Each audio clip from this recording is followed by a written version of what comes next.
इतनी चूंकि बांग्लादेशों के पास जितना भैंस गाय नहीं उससे ज्यादा उसका मीट का व्यापार कर दे रहा है। चाइना में जब सांप सुरक्षित नहीं है, गाय भैंस मतलब क्या चीज होता है, सांप का मुंडिया काट देगा और उसमें चीनी डाल के उसका खून पिलाएगा। भारत बीफ का एक्सपोर्टिंग के मामले में ना,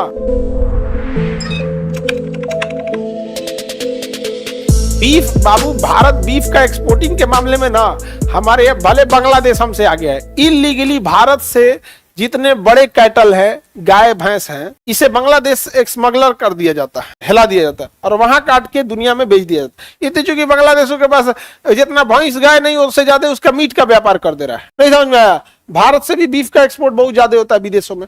विदेशों में तो बहुत ज्यादा खाता है सब ना।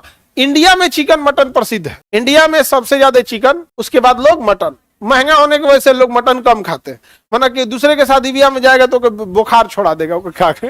महंगा होता है ना। तो भारत में सबसे ज्यादा प्रचलन में चिकन और मटन होता है। बट अगर आप यूरोप में चले जाए, अमेरिका चले जाइए, अफ्रीका, साउथ अमेरिका, पूरे महाद्वीप की बात कर रहे हैं यहाँ पे। चाइना में तो बातें छोड़ दो भैया। चाइना में जब सांप सुरक्षित नहीं है, गाय भैंस मतलब क्या चीज होता है, तो नॉर्मल चीज हो गया उन सबों के लिए।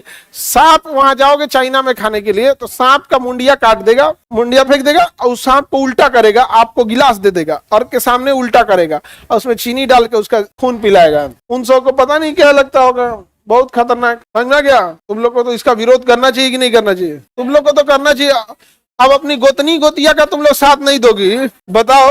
अपने तो कम से तुम लोग बताओ, अपने गोतिया का साथ नहीं दो, रिश्तेदार, गोतनी, ये सब तुम आगे बढ़े। तुम सब कुछ भी खा जाते हैं, उसका अलग बात है। तो दुनिया में बीफ वगैरह बड़ी ज्यादा एक्सपोर्ट करते हैं सब। भारत वाली कंपनी भी भेज देते हैं यहाँ से काट उठ के वहां पे। तो उस एरिया में ज्यादा खाते पीते ऐसे उस वहां पे।